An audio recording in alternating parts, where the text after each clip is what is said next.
All right, so we're going to look at constructing this compound statement truth table.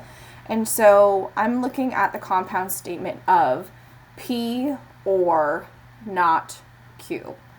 And so what I would do first is I would identify how many variables I have, how many distinct variables. So P and Q are my two distinct variables. And then 2 to the second power, I would do 2 raised to the 2 power, which equals 4. And so that will give me 4 rows.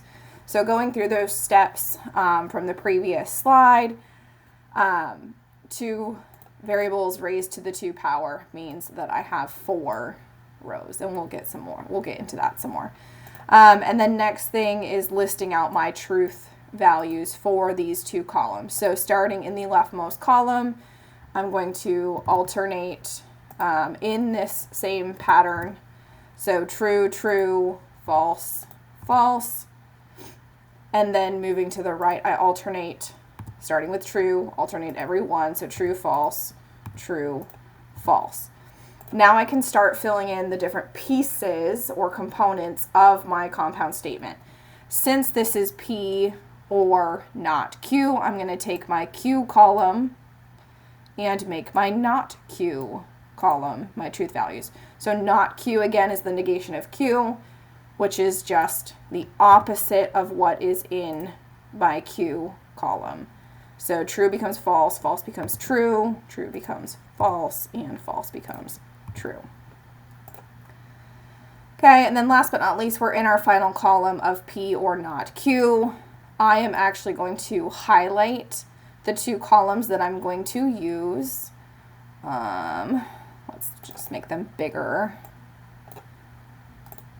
Or make them all bold, that works too.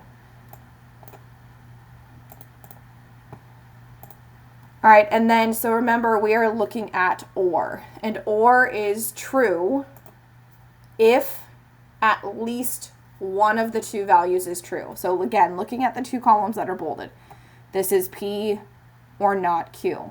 As long as I have one true between those 2 columns, then my end result is true.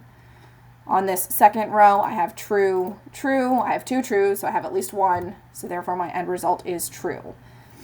False, false.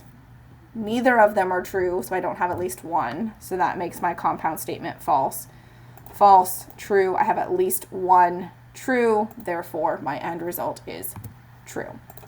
And so the end column is what we are looking at. And that is this here. So by highlighting, or you can bold it, you're looking at the compound statement final column. Okay.